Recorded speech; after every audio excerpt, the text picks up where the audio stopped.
Hello everyone, welcome to my channel Bold and Beautiful today. Sheila said 6 things before her death that made both Steffy and Finn cry with regret. Sheila and Luna are fighting as a gunshot rings out, and Lee has an unexpected opinion about Finn's daughter. Steffy pushes us to these limits, Luna sniffs. Even though they don't want to, they can't really ask Finn out for coffee. It doesn't have to be this way, she tells Sheila. This has gone too far, Sheila warns her granddaughter. You must now put down the gun. Lee's unexpected viewpoint. Lee and Finn talk about Steffy's SMS about having to go to the beach school in his office. He then laments that Sheila is calling him nonstop. Lee cautions him against answering, even if he tells her to move away. She's wasting her time, and Finn won't let her back in. Together with her sister Penelope, Lee laments that Sheila is the worst mother in the world. Lee informs Finn that he is not accountable for his daughter's fate while talking about Poppy and Luna. The fact that her sister crossed the line with her son in that way sickens her. They discuss how she kept her pregnancy a secret from him. Lee believes she was ill, thus it makes sense that Luna became a monster. Finn summarizes that she has committed terrible, unforgivable acts. He must keep Steffy and the children safe from her, but he can't help but think that things might have turned out differently if he had been able to keep Luna safe. This is on Poppy, according to Lee. Finn can't get rid of the thought that if he had been given the opportunity to be her father, things may have turned out differently. If he had been raised by Sheila, Finn wonders what kind of person he could have been. He is appreciative that he was Lee's son. She helped shape him into the guy he is today. Although Luna is his daughter and her granddaughter, he does not condone what she has done. Although it's distressing and troublesome, it's the reality. Lee acknowledges that she feels some sympathy for Luna, but they are powerless to alter the past. In relation to the past, read about Luna's bizarre past here. They both concur that she is a criminal and should not be in close proximity to Finn's family. It makes him wonder, though. If Luna hadn't been nurtured by Poppy, Lee is certain that she would have been different. Lee remembers what Luna was like as a little child. She cherished her family time. She admired Finn. She needs her father, he claims. Lee sniffs, this is all on Penelope. Before her corrupt mother destroyed her life, Luna was a hopeful young woman. Baker is called by Ridge. As Electra and will enter the Cliff home in search of Steffy, Taylor is telling Ridge about Sheila's visit. According to Taylor, she had to visit Hayes' instructor. Is there something wrong? Asks Electra. Taylor hopes not. She describes the fortune teller that Miss Sunshine constructed and sent home with Hayes. Will, Electra, Ridge, and Taylor keep talking about the unsettling fortune teller. How long has Steffy been gone? Ridge asks. While speaking with the teacher, Taylor questions whether she lost track of time. Since Miss Sunshine has been communicating with the children without the parents' knowledge, Electra questions who she is. Ridge argues that Luna is still out there and has been having affairs with her grandma, and he moans that Steffy needs to trust her instincts. Taylor informs them of Sheila's caution over her granddaughter. Ridge wishes to share the visit with Baker. This family must be protected. Sheila makes an attempt to stop Luna. Luna informs Sheila at the beach school that if Steffy didn't have the gun, she would contact the police. She should put it down, Sheila says. Steffy lashes out at Luna, accusing her of being a psychopath who is pursuing her child. Hayes is her half-brother, according to Luna, and she would never harm him. Sheila queries how Steffy, who is brandishing a gun, is expected to trust that. Luna gripes that she will always have a role in Finn's life because he is her blood. Nobody will ever prevent that from occurring. Steffy gripes that Luna is intimidating. Luna complains that she is descended from Finn and Hayes. Sheila steps in once more. Luna finds it incomprehensible why they are behaving as though she is making an unreasonable request. All she wants is to be recognized and seen as deserving of her father's affection. You can't do that with a rifle, Sheila argues. Trust me, I am aware. Perhaps she will be accepted in the future, but not now. I've waited long enough, yells Luna. She sobs that Steffy wasn't there to murder her. She is no longer that person. If Steffy wouldn't force him to pick, Finn and her could have a relationship. Her father might play a role in her future if they could all put her past behind them. Will inquires as to whether Steffy has been checked on by the cops at the Cliff residence. They'll find out, but Ridge is unsure. Will apologizes because the sting didn't go as planned. Will must have been frightened, and Taylor and Ridge are grateful for what he did for their family. Luna sobs over her early years at the beach school. Sheila informs her that she can shape her own future by using her history. She cautions, don't screw it up. A future with her father is what Luna desires. She felt loved for the first time when he told her and held her. When she ties up the teacher and holds her at gunpoint, Steffy wonders what she believes Finn would think. He's a forgiving man, according to Luna. She yells to Sheila about their possible lives without Steffy. Sheila says, stop it. You must quit threatening her, Luna. Luna maintains that she isn't. Steffy says she is free to go if she won't harm her. She will locate Miss Dillon, remove her from the area, and then contact law enforcement. We're finished. You will not be involved in Finn's life. Luna points the gun at her as she turns, saying, not so fast. In protest, Sheila rushes over and grabs the rifle from her granddaughter. And then it explodes. Luna's eyes enlarge. Sheila and Luna fight for the gun while he curses her degenerate sister, and the fight breaks out. Sheila attempted to save frightened Steffy from Luna, who was brandishing a gun. At the beach house, Luna informs Sheila that Steffy's harsh criticism is preventing them from living with Finn. If Steffy didn't get in the way, all of their aspirations could come true. Steffy and Sheila point out that it isn't helping to lure her there and threaten her with a pistol.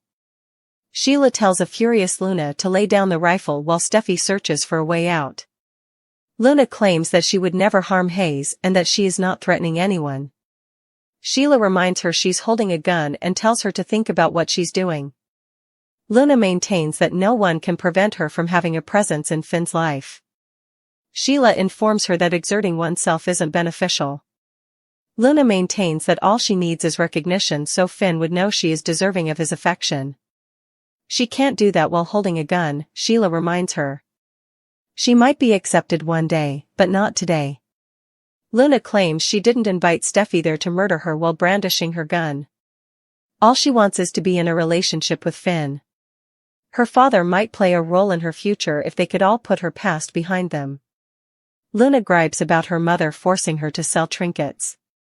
She should consider the future she can create for herself, Sheila advises. Luna sobs as she describes how the first time she felt secure and safe was in Finn's arms.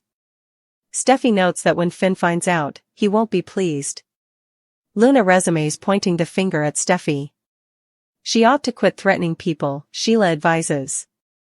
Luna maintains that she isn't. Steffy inquires as to if this permits her to locate Miss Dillon and depart. Luna tells her she cannot leave and points the gun at her before she can leave. Sheila attempts to pry the rifle out of her grasp. It explodes. Finn tells Lee in his office that Sheila is calling him non-stop and that his wife is meeting with Hayes' art teacher. Sheila seemed to be attempting to impose herself on him. After her degenerate sister, she is the worst mother in the world. Finn regrets not supporting Luna during her childhood while he holds Poppy responsible for everything. Because to her sister's transgression with her son, Lee is still upset. That sicko had a daughter like Luna is understandable. They both concur that Luna became a monster as a result of Poppy's neglect. Finn feels that he should have protected her even if he claims he must shield his family from her. According to his mother, Poppy is solely to blame. He can't get rid of the thought that if he had been in Luna's life, things would have turned out differently. Finn reflects about his future self if he had been brought up by Sheila. He is the man he is because of Lee's devotion. Although Luna is their blood, he does not condone her actions. She sighs and acknowledges that she feels sorry for Luna, but they are powerless to alter the past. Finn can't stop pondering what may have been. She is certain that Luna would have been different if her morally bankrupt sister hadn't raised her. She recalls how admirable Luna was as a young child and how much she admired Finn.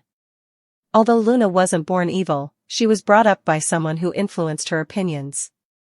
Her depraved mother destroyed her life. At the Cliff home, Taylor explains to bewildered Ridge that Sheila was there to warn Steffy about Luna. Will appears with Elektra. Hearing that Hayes' teacher used origami in an unethical way has perplexed her. They clarify that Hayes received it from the enigmatic Miss Sunshine. Taylor is tense about it. They discuss Luna snooping on Sheila and being on the loose. Although Taylor is certain that Luna is getting more insane, she doesn't believe Sheila will be the one to keep them safe. They appreciate Will for everything he done for their family, even if he apologizes for not succeeding at the sting. Steffy makes us go to these extremes. Luna spat, the accusation laced with a petulant sniff, her voice trembling as much from suppressed sobs as simmering rage, thus encompassing the spectral presence of Sheila Carter, the grandmother whose own monstrous legacy now seemed a twisted blueprint Luna was tragically, inevitably following. It doesn't have to be this way, Luna insisted, a plea masquerading as defiance, her gaze flickering between Sheila and the terrified Steffy, bound by the impossible paradox of yearning for paternal love while wielding an instrument of death. Sheila, a chilling portrait of unexpected clarity amidst the chaos, her weathered face etched with the hard-won, brutal knowledge of consequences, met her granddaughter's frantic stare with unnerving calm. You need to put the gun down, now, she commanded, her voice low and gravelly, each word heavy with the unspoken weight of her own bloody past, a past she knew intimately, a past she recognized unfolding horrifically before her in Luna's trembling hand. This was the precipice Sheila had danced on countless times, she knew the irrevocable plunge that came next, and for reasons perhaps only fathomable in the warped logic of shared blood and shared trauma, she fought to pull Luna back.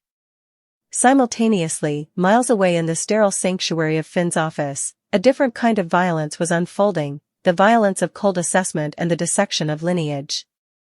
As Finn fretted over Steffi's cryptic text about the beach school meeting, his frustration mounting over Sheila's relentless calls, Lee Finnegan, the woman who sculpted him from the raw material of abandonment, offered not comfort, but chilling strategy, don't respond, even to tell her to back off. Her advice was clinical, born of decades battling Sheila's toxic shadow. Yet, the conversation swiftly pivoted from Sheila to the true object of Lee's icy disdain, her sister, Poppy, and the damaged daughter she produced, Luna. You are not responsible for how your daughter turned out, Lee declared, her voice sharp with disgust, absolving Finn while meticulously laying the blame solely at Poppy's feet. It makes me ill what my sister did. Crossing the line like that with her son, Lee seethed, the possessive pronoun her son underscoring her fierce, exclusive claim on Finn, relegating Poppy to the role of interloper and poisoner. Keeping her pregnancy from you? Lee scoffed, her contempt palpable. She was sick. It's no wonder Luna turned into a monster. Finn, burdened by the impossible weight of paternal guilt he couldn't logically justify yet couldn't shake, echoed Lee's condemnation of Luna's horrible, unforgivable things, his primary duty laser-focused on protecting Steffy and their children. Yet, beneath the righteous shield, a raw vulnerability bled through. I can't help feeling, if I could have protected Luna, it would have made a difference. Lee, unwavering, countered, this is on Poppy, her words a final verdict. Finn's anguish persisted, the haunting specter of lost potential, who might I have become if raised by Sheila? Momentarily piercing his resolve, before gratitude for Lee's salvation anchored him. I'm grateful I was your son. You made me the man I am. He fiercely reiterated Luna's culpability, yet the biological truth was an inescapable gravity well, she's my daughter. Your granddaughter. Lee, a master of emotional containment, conceded only the barest sliver of humanity. I admit I have some pity for Luna, but we can't change the past. Her pity, however, was inextricably linked to her condemnation of Poppy's influence.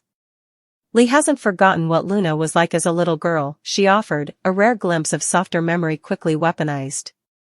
She loved family. Looked up to Finn. She needed her father, Finn murmured, the ache of that lost connection visceral. All of this, Lee concluded with finality, the name dripping with venom, is on Penelope. Luna, the hopeful girl, was a casualty of her depraved mother, her ruin preordained by Poppy's perceived sins. Back at the beach school, Luna's pleas crescendoed into a wail of agonized justification. Hayes is my half-brother.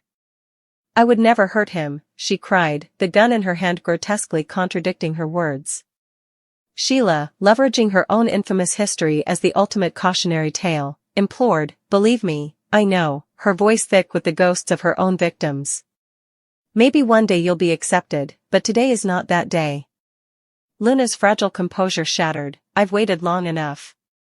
Tears streamed down her face as she protested, I didn't bring Steffi here to kill her. I'm not that person anymore.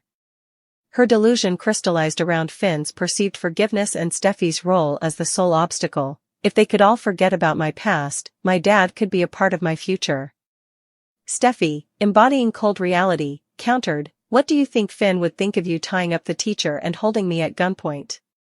Luna clung to her fantasy, he's a forgiving man. Her desperate monologue spiraled into dangerous territory, musing about the life she and Sheila could have if Steffi wasn't around, prompting Sheila's sharp command, stop this. Luna, you have got to stop threatening her. When Steffi attempted to leave, declaring Luna irredeemably excluded from Finn's life, Luna's desperation exploded, not so fast. The gun swung up, aimed directly at Steffi's retreating back. In that frozen, horrifying instant, Sheila Carter, the perennial villain, acted with a ferocity born of grim foresight. She lunged, not for Steffi, but for her granddaughter, for the embodiment of her own corrupted bloodline spiraling out of control. No! Sheila roared, her body colliding with Luna's as their hands grappled violently for the weapon, a grotesque dance of salvation and damnation. The struggle was brief, chaotic, a tangle of limbs fueled by terror and a perverse maternal instinct.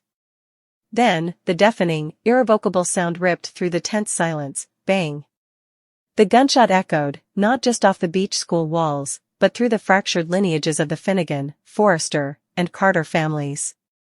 Luna's eyes, wide with shock, disbelief, and perhaps the dawning horror of what her desperate need had wrought, locked onto something unseen as the acrid smell of gunpowder mingled with the salt air, leaving the terrifying question hanging heavier than the coastal fog, whose blood now stained the sands, and whose future had just been irrevocably silenced by the echo in the barrel.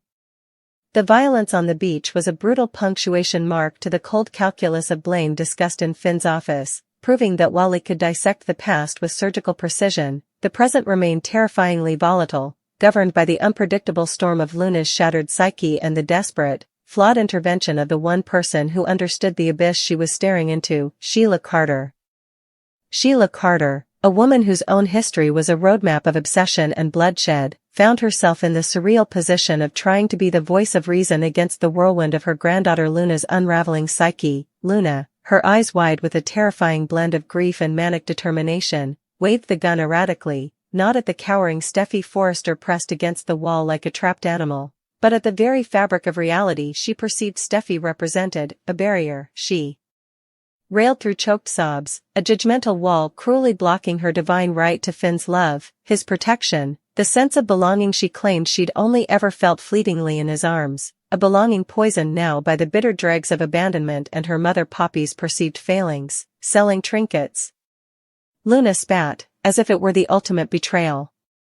Sheila, maneuvering with the cautious precision of someone trying to disarm a live grenade dressed in distressed denim, attempted to pierce Luna's delusion, her voice a strained mixture of soothing and commanding, urging her to see the insanity of the weapon in her hand, the impossibility of achieving acceptance through terror, the self-fulfilling prophecy she was crafting. Put the gun down, Luna, think, you can't do this, not today. Maybe someday acceptance could come, but not like this, not with this.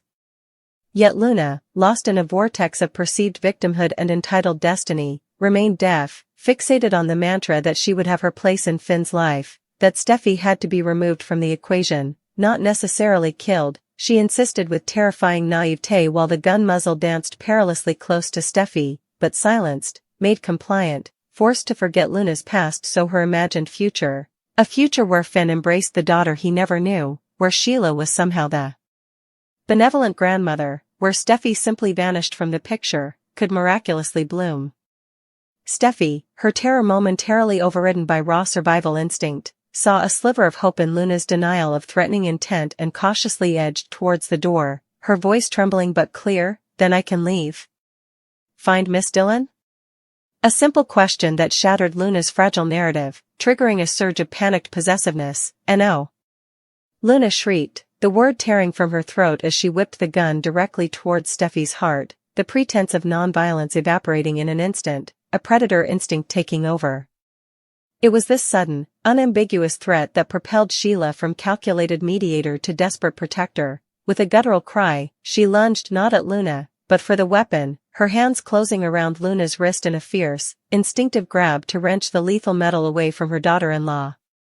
A chaotic, silent scuffle ensued, a blur of grappling limbs, a sharp gasp from Steffi, Luna's enraged scream, and then the deafening, world-shattering crack of the gunshot exploded in the confined space, the sound swallowing all reason, all argument, all carefully constructed delusions, leaving only the ringing silence and the horrifying unknown in its wake. Who was hit? Was it intentional? Was it over? Simultaneously, miles away in the sterile calm of his office, Finn Finnegan grappled with a different kind of poison, the venom of lineage and regret, as his biological mother, Dr. Lee Finnegan, seethed beside him, her face contorted with aristocratic disgust not just towards Sheila, whom Finn was lamenting as the worst mother in the world, desperately trying to force herself into his life and swamping him with calls, but far more viciously towards her own sister, Poppy, Luna's mother, whom Lee cursed as a degenerate sister, the true root of all evil.